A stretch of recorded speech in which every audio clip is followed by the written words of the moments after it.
everybody. Wow, thank you so much for coming to our panel, which I believe is called Funny as Folk. Funny as Folk. Sorry, that's my fault. I was trying to do a play on queer as folk, and that was where I got. Guess what? We appreciate it, right? Yeah. Raise your hand if you got that. Yeah. Did anyone get? Thank you. Oh, I should have taken a picture. Thank you. I'm a terrible blogger. So we're here in Queer from the Upright Citizens Brigade Theater in New York City. We're all a bunch of queer comedians, baby. So going down the line, I'm going to introduce everyone super quick. I'm Silvia Menendez. I'm a performer at the Upright Citizens Brigade Theater, and I also work in production at The Onion. And to my immediate right is Jessica Henderson. She is a super talented comedian, and you can see her in her web series, Growing Down, which is very funny, and you should look it up right now or after the panel. And then we have Kelley Quinn, another super talented comedian. She is also a performer at the Upright Citizens Brigade Theater, and you can see her in Viceland, right? Which is pretty cool. Yeah, they have a show called Channel Surfing. Yeah, and you can also see her in her Twitter campaign to get on the L word. Everyone, please clap. Yeah, please clap harder. Yeah, thank you.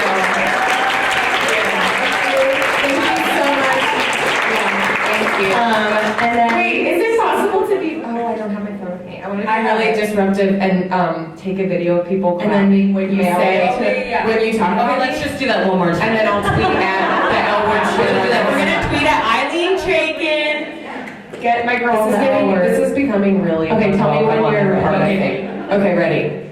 And you may know her from her Twitter campaign to get a part on the L word.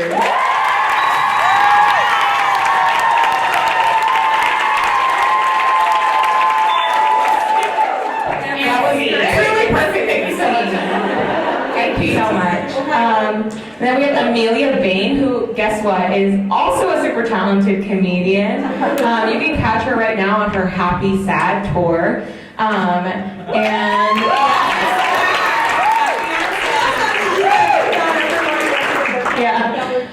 And we have Jordan Myrick. You can catch her in pretty much every city around the country with the Upright Citizens Brigade touring company, which is very cool. And she's also a very funny stand-up, so hopefully you catch her doing that too. And Kelsey Bailey, another extremely talented comedian and a performer at the Upright Citizens Brigade. Wow. Okay, that's us. So why don't we get this panel started with, how did you get into comedy, gals?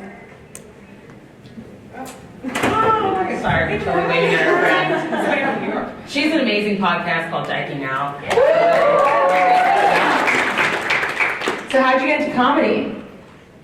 Who wants to? Okay, sure. I did sketch comedy in college with Amelia. We've known each other for over a decade. We both went to William & Mary in Virginia, and we're in a sketch comedy group there. And then after I joined that, I was just like, oh, I love this. I want to do this forever.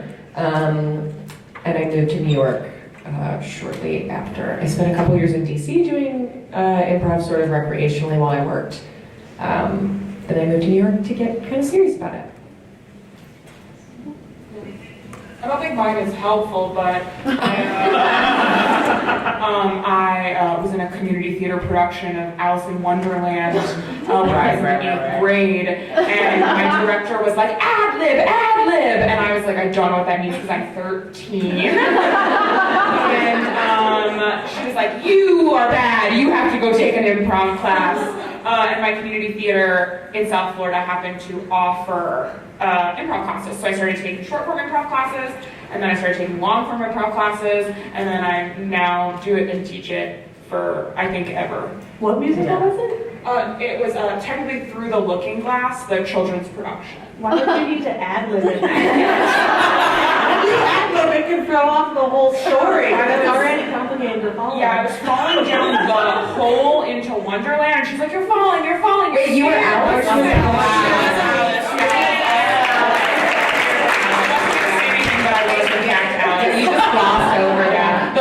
sweet I ever got. So you did some community theater. You were the dog in. I was Sandy the dog in a production of Annie. I was in 7th grade and I went into audition and I had checked off that I would like to be considered to play the role of Sandy because I thought that was the secretary's name. And they're like, really? You want to play Sandy? And I was like, yeah. I went up to them, they're like, okay, you're the only one. You can be Sandy. So I was Sandy the dog. I mean, it's a happy accident. Look at me now. I got into comedy. I was a big comedy nerd growing up. Like, I looked up to Tina Fey, Amy Poehler, Myra Duff, all of them. And I knew that they all started their careers by doing improv comedy. So I knew once I got out of college, I wanted to take improv classes, which was up at the Upright Citizens Brigade, where we're all at now. And it took me 2 years after I graduated college to work up the nerve to sign up for my first class. And then I've been doing it ever since. Yeah. Yeah, I had a crush on this woman that was my dad's. Right? Crush on My dad was a lawyer, and he had this young other lawyer that came to work for him, whose wife, looking back, had a crush on, but didn't know then. We were friends. I was 15 and she was 30, which is normal. And her husband was really into SNL, and I also was, but we like bonded, and I was like, this is fun. I hang out at your house all the time. So then when I went to college, I was like, oh, I want to do comedy. And I was in a sketch group with Kelley, and then also moved to New York. Yeah. We don't need an applause break after everyone. We don't let Jessica. Wow. I'm tapped. I'm triggered. And guess what? We will be dragging each other after that. Absolutely. I guess it's my turn now. I started comedy first and foremost because I was Black. And I found myself truly growing up in a lot of mostly Caucasian spaces where I felt uncomfortable a lot. And so this is actually kind of sad. I was like, if I'm funny, then nobody can hurt me. And then it stuck because I was good at it, and not to toot my own horn, but beep beep. And I moved to New York first and foremost to be an actress. And then I realized, what's this like weird little clown school that everybody goes to that's really funny? And then I started taking UCB classes, and I loved it. Yeah. Thank you. I actually had like a little bit of a different trajectory. I had no idea about being a comedian at all. I liked comedy a lot, and I really looked up to like the Maya Rudolphs and the Tina Feys, etc. And then I was like, so I decided I was going to go into academia, and I was getting a PhD, and I did not finish. Please hold all applause. I did not finish. So I was getting my PhD in women's studies. Thank you. Yeah. And I was really sad and miserable, and I didn't know why, because I was like, this is what I've always wanted to do, is like be a gender studies professor. And then I realized that it was just like what I always thought I should do and not like what I wanted to do. So I was like, I need a reason to laugh once a week. So I decided to take a class because I heard that all of these people that I admired as comedians like started at UCB. So I just started looking up how I could take a class, and I just enrolled in the first one I saw. And after that first class, I was like, I'm dropping out of school. My mom made me wait a year, and then I dropped out of school, and then I changed my whole life so that I could pursue it, and I'm very glad I did. So actually, this brings up a question, just so that we're all speaking the same vocab. Jordan, you brought up short form versus long form. We've talked about improv, we've talked about stand-up, we've talked about sketch. Can anybody want to jump in and explain the different forms and like what all those words mean? Like, what's the difference between improv and stand-up? What's the difference between like sketch and improv, and then long form versus short form? That's your incredible question. That's a great question. So I'll take some of the easy answers. So stand-up comedy is, as we've all probably seen, someone by themselves performing solo, or sometimes there's like stand-up pairs, right? Yeah. Like Flight of the Conchords or something. And then sketch comedy is something that you write beforehand, practice it to be able to perform it, like what you see on Saturday Night Live. Improv comedy is something that's made up on the spot. If anyone was at our show on Thursday, we did long So what we did was long form improv, which is something inspired by suggestion or something that you, story is what we went off of. And then you do full fleshed scenes, as opposed to short form, which might be something that you've seen on like Whose Line Is It Anyway, if you've ever watched that show, where it's more improv games, like sit, stand, lean, or like when they do the party quirks. So it's a little bit shorter. You don't really dive into the scenes. It's just like a game, and then it's over. Mm-hmm. And that's, I think, an okay answer, right? Okay, cool. Yeah, great. Yeah, and there are people like who do it all. I mean, people on this panel do it all. And there's like, you can mix forms, I think, in whatever recipe sounds good to you. Mm-hmm. Yeah. Anybody else want to add anything before we move on? Cool. Hi. Love my gals. Hi. You're doing so good, and I'm very proud of you. Thank you. Thank you so much. I love you. It's very clear you were on an academia. I know. And they say you will never use gender studies after you graduate. Look at me now. So here's a question. How do you make space for your voice and your identity in your comedy? Just a casual question. I say you make space by saying what you want to say and being true to yourself. I think the fact that we even exist or get up on a stage and surrounded by like cisgendered white men and say, I also want to get on this mic and I also want to say something is in itself creating space and not asking for permission to do so. You just show up and do the fuck what you need to do. I like to do a lot of gay stuff in my, I like to make gay stuff.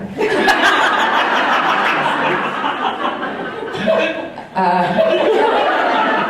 feel like when some of us started at UCB, there was not a lot of queer or queer adjacent programming. It was a pretty like cisgendered, straight, white, male dominated space.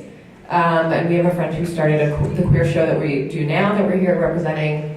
I have a web series called Straight Marriage that I put together with a friend who's also he's another really great gay New York comedian. And we just started, we were like, oh, this is a fun thing that makes us feel like we're having fun together and also happens to speak to like the lack of roles in TV and film that are actually played by queer people. So I think, yeah, just writing stuff that feels close and familiar to you, that speaks to your identity, is an act of taking up space. Yeah, and I think oftentimes if I'm performing by myself, I worry like, oh, am I doing too much gay stuff? But then I look at people who are performing before me, and it's all like, if I have to listen to more jokes about like the NBA playoffs, I'm allowed to do a gay joke like that. So it's kind of like, I had to teach myself that I reserve the right to be able to express like my queer views or jokes or characters that are inspired by my life if everyone else gets to as well. Yeah. It was a process, but Yeah. Yeah, I remember like so I started doing improv and comedy like 2.5 years ago, and I remember I was nervous about like being like the only Latina in my class or like the only Latina in my team or the only queer person in my class or whatever, and then I would get nervous about like initiating scenes about like things that I found really funny that I was like, oh, no one knows what I'm talking about. And I used to feel really like self-conscious and like, oh, I'm not funny, like no one understands that, or like that's not, I guess, relatable enough for us to do a scene based off of. And then I remember I had this one guy who was on my team. We were chatting outside of a show, and he made a joke about building a wall around me, and I was like, if this guy feels comfortable enough to say that to me, I should feel comfortable enough to like initiate a scene about like my grandma's rice and beans, you know? Like, and I was like, what am I afraid of? And I mean, there's a lot to be afraid of, like to be clear, like, you know, there's a reason that it's nerve-wracking. The fear of people not accepting you or, you know, amongst many other fears. But I agree, like what Kelsey was saying, it's like, we listen to so many variations of like the same shitty, like racist, homophobic joke, and like those people continue to take up space and unapologetically, and it's like even if it's just like you make your move, like you make one move that is your move in a set, then that helps. It helps me at least. Yeah. Anybody else? You did so good. Thank you. I'm so proud of you. After every question, can you tell me I did really good? Yeah, you did really well. We're so proud of you. So speaking of like making space creatively, why did you all choose comedy as like your mode of self-expression and creativity? I think that a little bit I was forced into it. And I want to stop my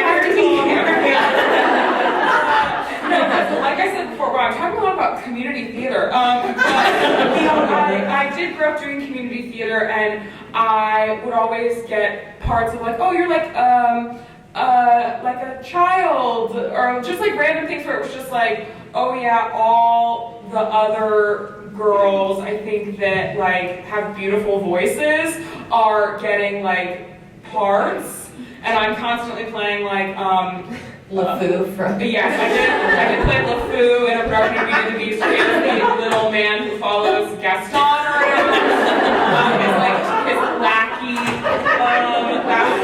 So that truly, you know, Kelley is making fun of me, but that wasn't really a great moment for me.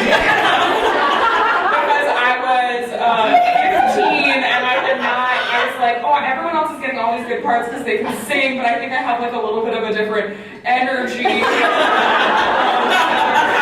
People that are getting cast as like Cinderella and stuff like that. The silly girls. The silly girls. All the hot girls that couldn't get Belle got silly. Yes, and I was not hot at all, so I got to play LeFou. That was really like freeing for me because at first I was like, oh, okay, what? Like I was like, oh, okay, whatever. It's not like, you know, this like I don't get to wear like this beautiful dress or whatever dumb thing you want when you're a child, but it was nice to like get a part that highlighted something that I did feel like I was good at, and it wasn't just like, okay, great, you can like stand in the back, you can like actually be up front and do this thing, which was cool. And I got to do a round off cartwheel combination in it, which was huge for me. So really that's kind of what solidified it for me. It was just like a way to feel like I could like be a part of something. I didn't really plan out this answer. I didn't think I was going to talk about community theater so much. But yeah, We're so proud of you. Thank you. Just something that was different but fun, and I like it. Oh yeah. Thank you. I will say I like it because it feels like more of a meritocracy than maybe the theater world or the straight up acting worlds. Mm-hmm. You know, where it feels like, oh, you can make your own stuff and it gets seen, Yeah. and then people might give you money to make it. Comedy feels like a lot more self-determined than acting, which is a lot of like auditioning to get seen by the right people, and maybe if you don't look the right way, then they just never put you in anything. I did comedy because I wanted to be able to say really serious things with a dose of my own like medicine that made me feel good, which is to laugh. But I still wanted to be able to talk about serious shit. And I think the quickest way to reach across the aisle or reach to someone who doesn't know you, if we're not talking about plants, is comedy. Yeah, I think for selfish reasons, I want to hear laughter, and I think there's nothing like the immediate response that you get from making a joke and having people laugh at it. It's like wonderful. I have tried to do serious acting, and it's like you don't get the same response, so you aren't like, I mainly do live comedy, so it's that instant gratification. I was cast as Blanche Dubois in a college scene study class, and I was given one of the hardest, most dramatic scenes to have to do, and my director stopped me and said, "Stop making this funny." Trying to get laughs from something that wasn't, and I think that just speaks to like I need, my love language is someone laughing at me. Yeah. I think a big part of comedy is like, and laughter generally is like community and feeling connected to one another. I think that's a huge part of why I love it. And I think, I don't know, if for anybody that's like, I feel anxious a lot of the time. I feel like if I'm laughing, if I'm making people laugh, that's not physically possible, like that's out the window. And I think that's one of the reasons I love it so much. I love that. Wow. Yeah. I also love the immediate gratification aspect of it because I'm needy. But also, I just like, yeah, I think it's like a coping mechanism also. Like you were saying, Jess, it's like if you can make a joke out of something, it takes the power away from the thing that's like so scary. Yeah, like dismantling. Yeah, exactly. I also think that it's really hard. I think comedy is really hard sometimes, but it's always fun. Yeah, For me, at least. we're all artists. Yeah, we're all artists.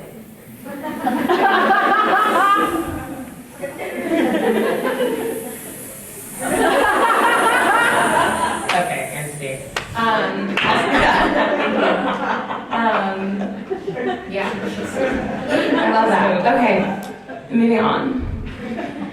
So, how have you guys seen comedy change during the time that you've been performing comedy, consuming comedy, doing comedy? If at all? Sure. If at all? Think about that. Well, I mean, at least specific to the New York comedy scene, it's a lot queerer than it used to be, which is really nice. There are a lot of queer-only open mics for like people who are really new in comedy but are queer and want that sort of community that you were talking about. Yeah, there are a lot more queer-only or queer-focused shows and things that are really great. I think the Me Too stuff helped a lot because we're starting to weed out a lot of the problematic men who've been taking up too much space for too long. Yeah. Let's just go ahead and. For every Louis C.K. there are 400 really smart, hardworking young female comedians who like should have that space and that time and that attention. So I'm like, oh, the second that somebody fucks up, I'm ready to get rid of them and give people a try. Yeah, I think Me Too and then like a lot more queer comedy is what I personally have noticed and felt I benefited from. Yeah, I think there's a lot more mindfulness and a lot more understanding of like, I need to consider the other lives that I could be impacting beyond just like myself or and the people who aren't being mindful. The beauty of call-out culture has really taken them down, like with Me Too or just with like having to educate them. Like it's just like they're not as successful as people who are being mindful with their comedy. Yeah, I think punching up is so much more successful now than punching down, which I think used to not be the case. Will you explain what those two terms mean? Sure, yes. Punching up like me making fun of, let's say, the president, or someone that has like some kind of like status or authority over me, versus me punching down and making fun of like some marginalized group that it's why. And I think I think especially with stand-up, I used to see so much punching down, so much kind of like making fun of marginalized groups. And yeah, in a way that was just like, why are we doing this? Why are we okay with this? And I think now stand-up is so much more about either punching up or about your own personal experience, which I think is nice. I also think that makes stand-up so much more diverse because I go to shows and instead of just seeing the same people do the same kinds of jokes over and over and over again about the same stuff, I'm really getting to see people talk about their own personal experience, whatever that experience is. And I think that's really refreshing, and I think that that's making comedy less mundane. And I also think just the more queer performers who are performing the more there are going to be, because people will see it and be like, oh, I could do that. That's an option for me. Yeah. And Kelsey kind of mentioned it. I remember when I first started doing stand-up, like, I don't know, like maybe 6 or 7 years ago, feeling like, oh, well, first of all, I was like just starting to come out, but also I remember feeling like, oh, my whole set shouldn't be about this, because like people won't relate to it, people won't like it. But I think everybody, like you said, Jordan, people are like just speaking about their own experiences, so it's like even if it's not yours, it's still funny.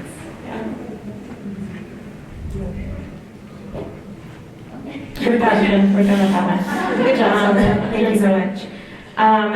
So, we talked a little bit about how comedy has changed and how the scene has changed and, the ways in which we make space for ourselves through our art, but how do you handle instances of like homophobia or racism or other kinds of like hateful expression when you're like in an improvised scene, or like when you're at a show or I do several things to not encounter, like, are you talking specifically when I'm on the stage or like all around? anytime? So first of all, I believe women, and I listen to my friends, and I always ask for a lineup before I book a show. And if I see anyone on that lineup that has any sort of sordid history, I do not do the show, and I'm not afraid to tell them why. And then if I'm in an improvised scene and someone is being racist or homophobic, I believe like in acting, like this is an acting note and an improvised note, but I also apply it to my life. Like you go from what you know to what you don't know. So it's not really me calling, like not being a good scene partner by calling you out and saying that's racist. Like, I don't care if I'm a starfish, this starfish now speaks, and you're being a racist starfish. I think that there's this sort of permission that we all need to give ourselves. There's so much consideration being put out for predators and people who are not doing the right thing. Like, oh, I don't want to ever make them uncomfortable, but they have been making everybody else uncomfortable, and why should one person be able to bully millions of people by saying dumb shit?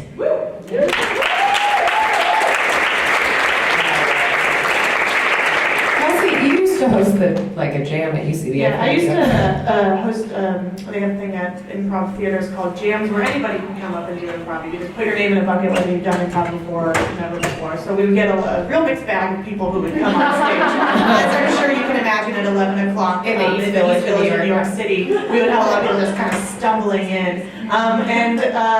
There was more than one instance where I was in a scene and either called a dyke or called the F word, or there's been something happening that I wasn't on stage for. And in that moment, your improv's all about teamwork and supporting the people you're in scenes with. But once that happens, I do not care. I will make you look bad.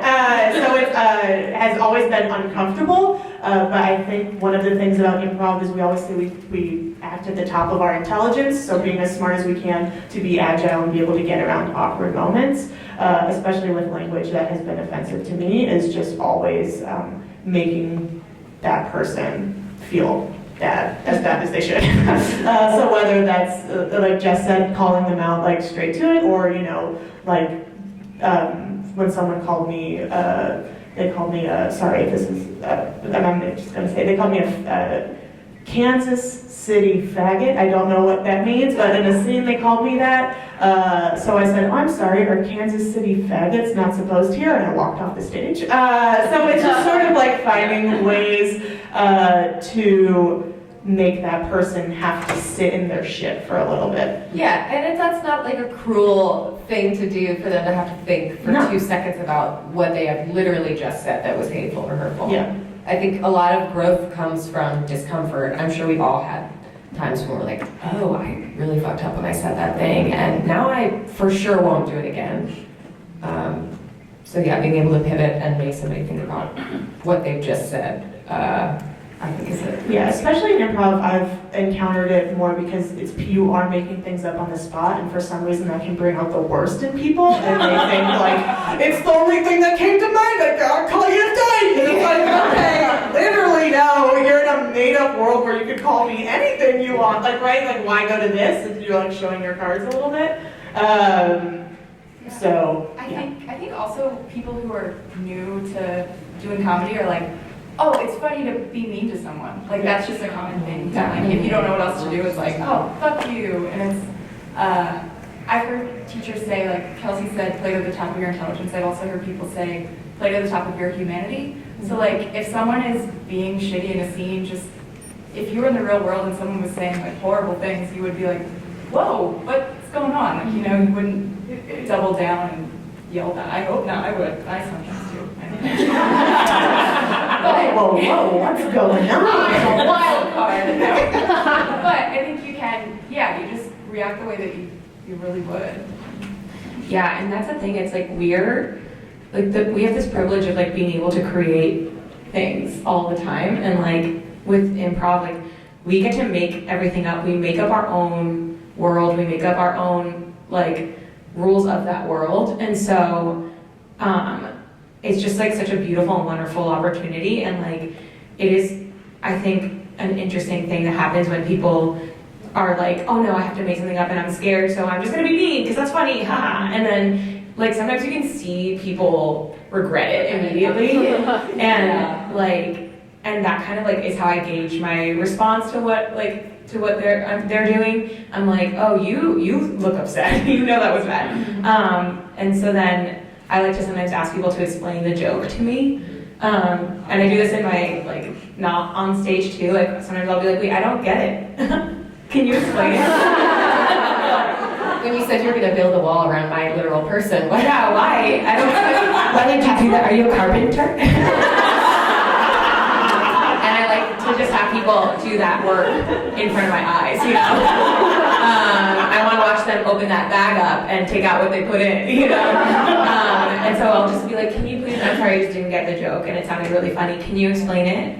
What did you mean when you said that? I've done that in a scene, like, because sometimes you just have to. And then, and it's just like, yeah, and the thing that I always like to think about when I feel sad in those moments or whatever is like, you know what, we get to make up this whole thing. And so this part made me sad and upset, but like in the next scene, I'm gonna do something that's gonna make me happy. Yeah. So before we still have a little bit of time. We talked about this, like, bad people, but how do you celebrate your life and your identity and your comedy? Like, how do you celebrate yourself? I always have a wife in any improv scene. Yeah! I always have a hot wife. Yeah. But no, I do just like try to bring elements, especially in improv, bring elements of my real life and like make them joyous in improv scenes as opposed to like something strange that we should be laughing at. It's like, yeah, okay, I have a wife in this scene. Yeah. Cool. I know in my stand-up, I talk a lot about my experiences, and I talk about them honestly. And I think when you tap into your truth, it's like infinite. But what's hard is unsubscribing to everything we've had to like subscribe to. So yeah, I bring myself to my comedy by exploring things and unsubscribing to things that have been like put upon me. Yeah. I like, thinking about what both of you said. A lot of times in like improvised scenes, one of the like tenets that we learn at UCB about improv is like finding an unusual thing, right? Like an unusual thing, and then like heightening that unusual thing. So like finding something that seems to be the thing that makes people laugh about whatever you're doing, and then exploring that together with your scene partner. And a lot of times people try to make the unusual thing something that is just true to who you are, and it's not your unusual thing, it's your usual, right? So like a lot of, especially with like people who are first starting out, it's like, they're like, they make the funny thing of the scene, like that I'm a gay cowboy, and it's like, maybe the funny thing is that, you know, like, being gay isn't like the unusual thing. It's like just a lived experience, right? So, but finding a way to like celebrate that without making it unusual is like really powerful for me.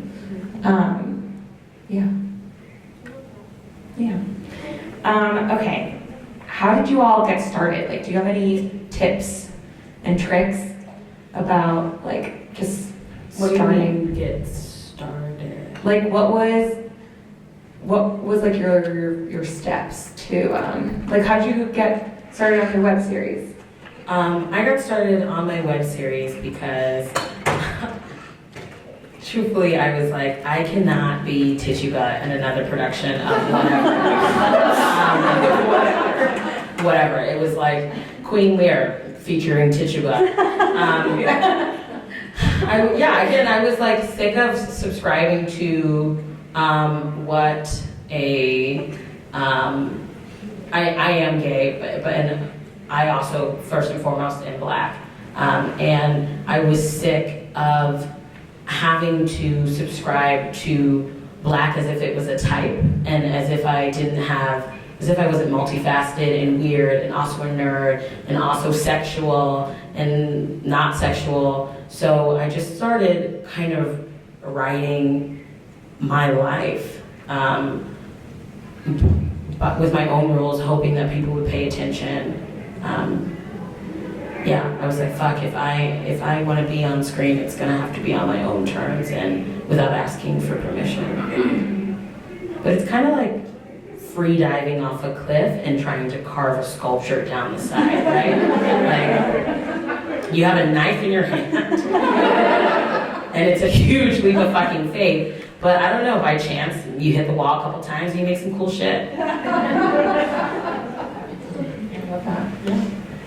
I got started just by signing up for an improv class to see even if I could do it, if I had the guts to. And much like Silvia's experience, it opened the floodgate, and then you start to meet more people and see what other opportunities you can do in comedy, whether it is trying stand-up or writing sketch. The first thing I did to get involved in comedy was sign up for an improv class, and there's so many improv theaters across the country. Even in my small hometown of Harrisburg, Pennsylvania, they have one. So it's, Wow.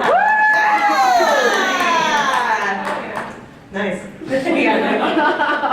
Yeah, I think the best part of doing comedy is the community. So for me, it was like finding a community wherever I was, either like a sketch group in college or like improv groups and practice groups and classes after in New York.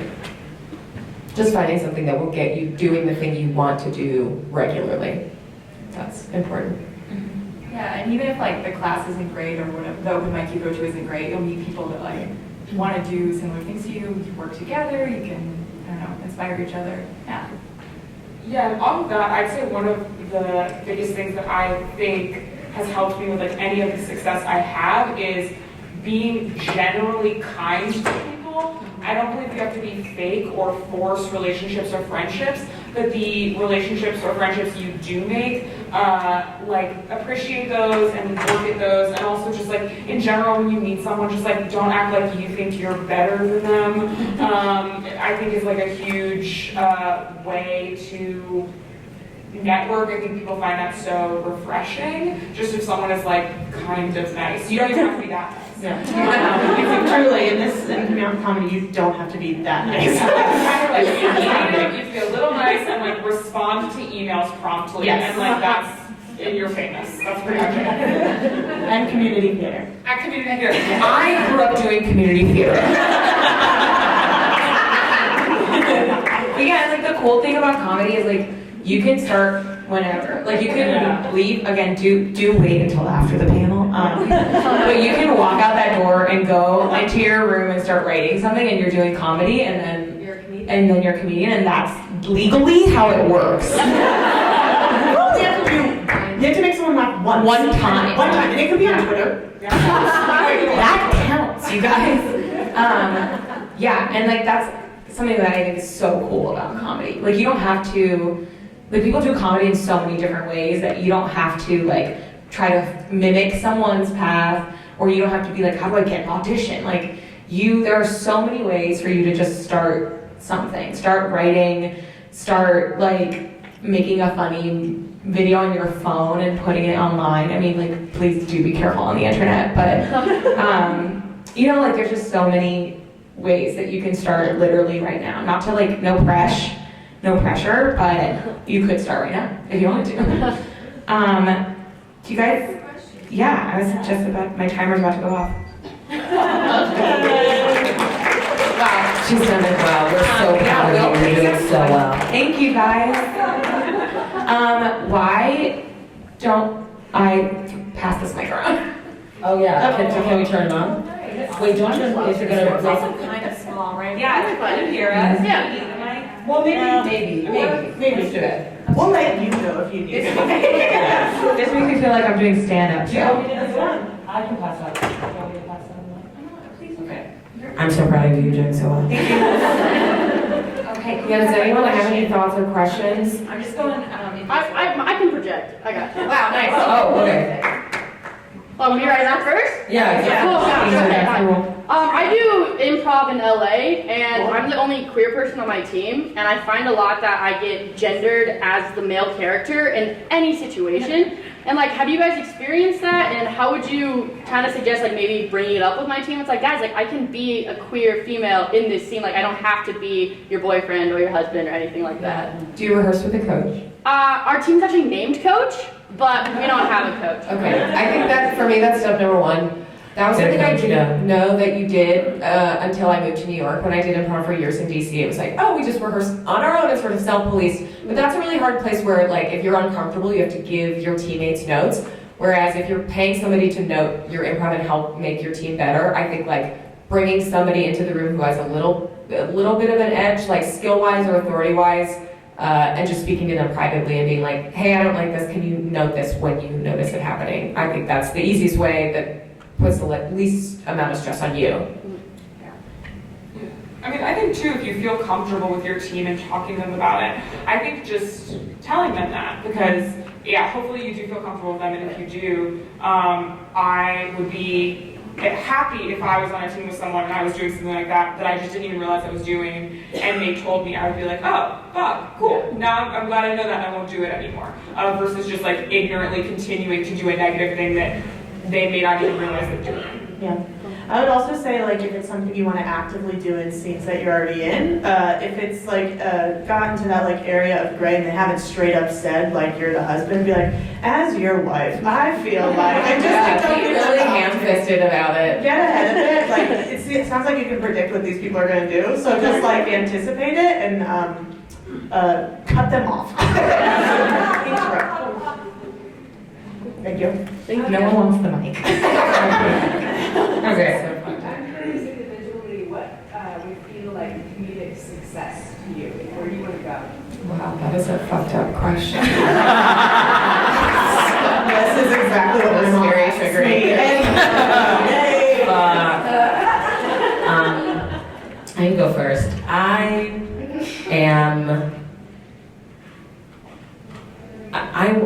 want it all. I am constantly sort of striving to think like, what is that edge? Like, what's just beyond what is normal for a comedian to do? I want to make solid, strong, sustainable steps in my career and be able to talk about huge issues. I'm a huge fucking plant nerd. I love plants. And if I could, or not if I could, I am going to write, like, what is it like to unsubscribe to what comedy looks like and look at such a huge issue like our planet and a comedic point of view in a show that has queer people in it, and oh my god, it's not about being queer, or it has black people in it and it's not about being black, or it has fat people in it and we're not trying to lose weight. What the fuck does that look like? Like, that's what I want to do in my career, is write stuff that you're like, oh fuck, I didn't know that exists, but it is in my life. Why isn't there a show about it? Yeah. I don't know is the answer. I used to, like, when I started doing comedy, I was like, I need to be on Saturday Night Live, and that is because it is the only comedy show that my parents can name, and I need I need it, you know? But since, like, you know, becoming an adult and getting a little bit of distance from those hormones that need approval, I'm like, oh, I just want to make stuff that I think is funny. It is, for me, a constant struggle of feeling like, oh, I don't want to be judging myself against the achievements of my peers, because we now all have friends and peers who write for shows and are on television and in films, and I'm really happy for them, and it's hard to... We're so happy. And we're literally so happy for them. But, like, you know, trying to exercise the thing where I'm, like, happy for other people's successes, and I'm also still remembering that, like, oh, I'm doing this because I like it. And so to, like, disinvest from the notion of, like, the goal as, like, the thing that I'm doing, and just doing the thing because I like to do it. But ultimately, industry-wise, I would like to be a showrunner, and also like a Mindy Kaling situation is ideal for me. Yes. For me, I just want to be able to provide for myself and sustain myself doing some sort of comedy job, right? So whether that's performing, writing, teaching improv, which I do. Like if I could just do something involved in what I love, and I'm able to pay my bills with that, and I'm able to have health insurance, hopefully, from it, I feel like that would be a success for me. I hate my day job. I don't want to do it. So if I can find a way to do comedy just and sustain myself 100%, that's the win for me. Yeah, I think I'm pretty aligned with Kelsey on that. Just being able Do you to... hate your day job too?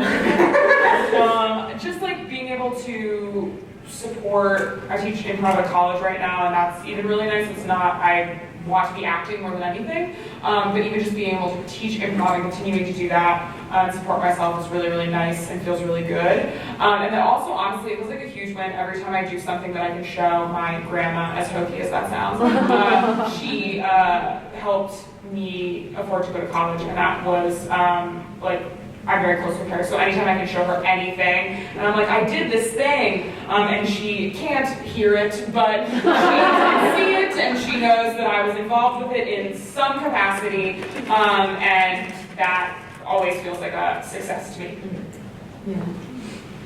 Yeah, I mean, I think it's similar for me too. I just want to be able to keep doing it and not be like really stressed about like, should I still be doing comedy? Should I keep doing this? I want to just keep making things and be able to provide for myself. I think that would, yeah. Wow. Okay. I feel like what I really want to do is do comedy forever until I die. And right now what I'm working on is I've had this idea for like a web series or for something. I don't even know what it would be, but I've had this idea for so long, like before I even started doing comedy, and I've just never done it because I didn't know how. And now I just want to figure out a way to like make it a thing. That's like my biggest goal right now. I love it. Is to just like figure out how I want to make the thing that I think is like funny. Yeah. And then, yeah. That's my biggest goal right now. I also want to get rich.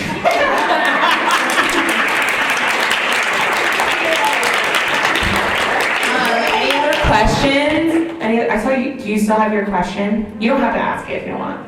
Okay. I was going to preface it with, if I could surgically remove the part of my brain that cared what other people think, it wouldn't hurt me. And I admire that about improvisers. And I wanted to know, how do you overcome that hurdle, especially as gay, queer, or identified improvisers? It's a great question. Yeah.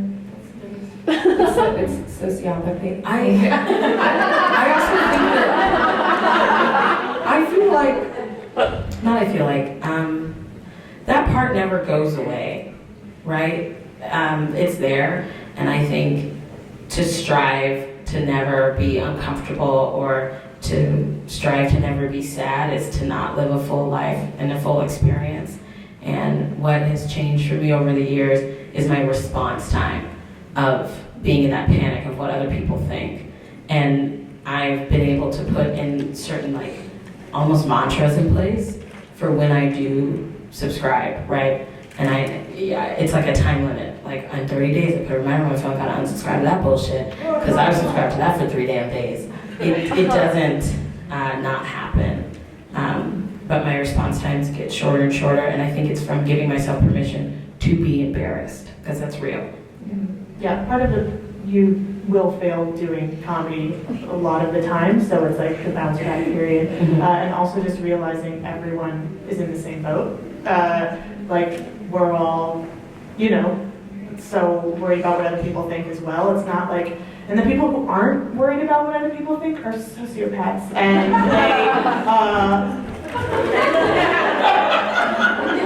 but I think what I really loved about starting with improv is that it was a class structure, right? So I was learning steps. So if I feel like I'm at least learning the steps and taking that in, I can at least be like, well, I'm doing what they're telling me to do, so I at least know I'm doing that right, and it took away a lot of the stress for me to just like learn and be in a class setting where I felt a little bit more supported than just like, going out on my own and doing it by myself and then really worrying about people.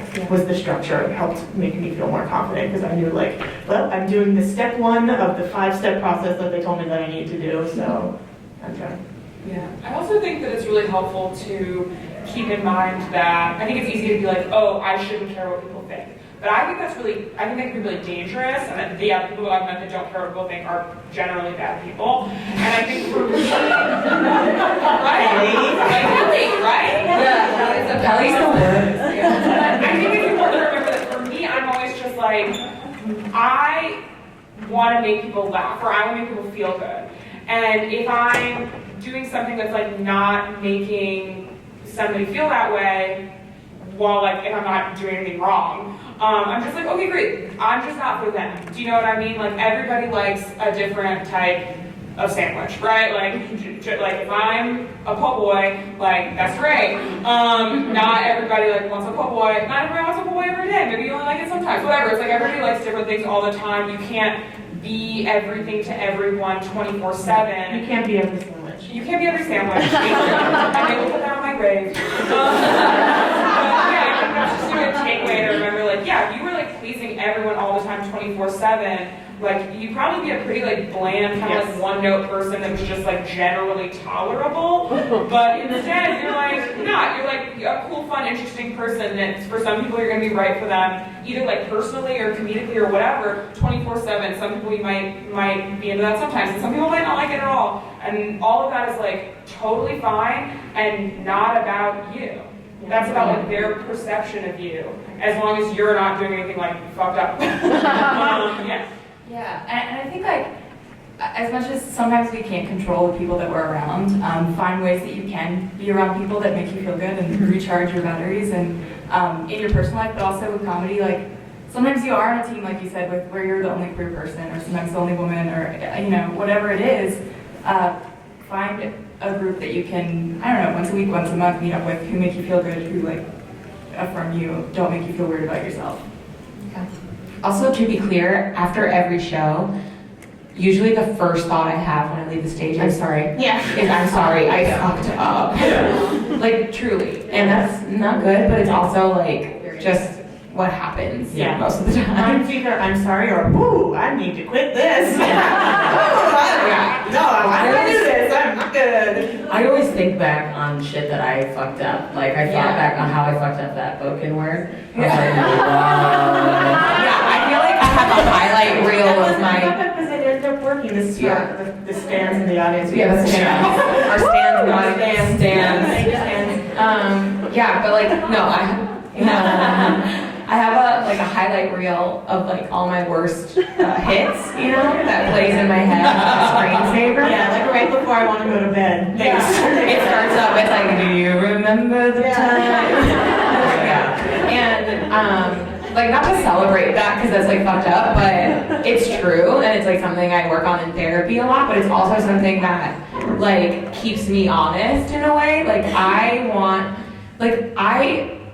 want to walk off the stage and be like, I'm fucking crushed. And I don't see that. That doesn't happen for me ever. And I want it to. So it's like something that I work hard towards. And I try by when I walk off stage and I'm like, oh, I hated that. To be like, to look at my teammates all look happy and like and I try to listen when they compliment me instead of being like, no, they're just being nice, you know? And I also try to think about one thing that made me laugh in every single show I do, whether it was me or someone else, and that helps me too. Any other questions? Yeah, let's do it. Let's go you and then you. Sorry, I'm pointing. Oh, I have no idea. They were here. We're hoping one of you can tell us. Yeah, we're very close friends with the Winona Earp people. Yeah. They left their potatoes. Honestly, I'm trying to get on Winona Earp, so that's why I did this now. I would love to be on Winona Earp. My girlfriend's an Earper, just not me. What was your question? Yeah, for sure, client. Yeah, right. Can you send that to your L-word contact? Yeah. You guys talked a lot earlier about dealing with people who may be homophobic or racially insensitive or whatever, and how you deal with that. But what are your thoughts? I'm anxious to get your thoughts about what you think about getting criticism or hate, not hate, but criticism from your own community. Because I'm developing a queer comedy show, a pilot, and there's been a lot of talk about like you want to please everybody, you want to do anything right, you want to represent everybody. You know, why don't we have something non-binary? You want to represent and make sure you're doing your community justice, or like not being able to make jokes that are stereotypical of of the community and things like that, and kind of how you deal with that while still allowing yourself to be free creatively. Okay. I think that goes back to speaking to your experience, right? You speak to your experience, you say what you have to say, and you respectfully unsubscribe to feedback in a certain extent. The more you speak to yourself, the more space you take up, and the more opportunities and platforms you get to then sort of make your way into the castle and open the back door and be like, everybody come on, fucking in, right? Like, my web series first started out before I came out of the closet. I really wanted to have an all-black cast, all-female, everything, right? But that's just not true to where I've grown up. But I made that web series, and through writing for myself, I created a platform, and I was able to start to do more projects that speak closer and closer to my identity and represent more of my community. And I'm happy to say, like, the last season of my web series was written by all queer people and all POC people, and it's like part of my coming out story, but I had to get there, right? You can't do everything at once. Life is a journey and an experience. It is really good to be open to feedback from people, right? Like, we've all seen on Twitter these conversations where people are, like, stuff is just repeated back to them that they've said that's problematic. They're like, actually, you're fucked up for thinking I'm problematic. So you don't want to be, like, reactive in a way that I think invites more criticism. I think, like, really take a second and do the hard work, and it sucks to be embarrassed. I think every person on this table is probably like, oh, fuck, yeah, I did really bad there, and I wish I hadn't. So I think, like, A, be open to it, but then B, like, speak to the stuff that you can unquestionably speak to, and then if you want to tell other stories, try to bring in the people who can speak to those. I think that was something that was so, like, even in, like, stalking the L-Word writers room this year, like, it seems like there are so many more people of color and, like, non-binary and, like, not cisgender people in it. It's like, oh, that was a huge weakness of the first iteration of the show that they're working to fix, and that wasn't because they came to it on their own, it's because they got a lot of criticism from fans and from the community. Just like hear it and be open to it, even if it sucks and it's hard. Anybody else? Yeah, just like listen to people, I think, but also listen to yourself, right? It's like, Listen, but then listen to a certain extent. Yeah. Like, I can only do, I would like to please everybody, but you also can't. You know, and I think that when in this media, being a queer person in the media, because we're so underrepresented in the media, when there is representation, you want it to be perfect, but it's not going to be perfect. It's just progress. Well, that's part of the problem too. Like, there's not enough of us, they're so when we get a chance and when we get a platform, everyone's like, it better be perfect. Yeah. Just like that. Wait, so we're out of time pretty much. Yeah. If people want to leave, don't feel rude. It's been an hour, but if you want to stick around, we're happy to also talk more. Yeah. Yes. Or if you Unless there's someone coming. Unless there's someone who has a panel, unless we are supposed to leave, in which case we will. We will not. And we will not. So anyone that needs to go. Or you can also just come up here if you want. Right. Oh, you can follow us on Here and Queer and all of our social media. Yeah, look at all of our social media. Yeah. Follow at Here and Queer Show. And then we're tagged, right? Yeah, and then we should all be tagged. Yeah. If you have any questions, thank you for coming, guys.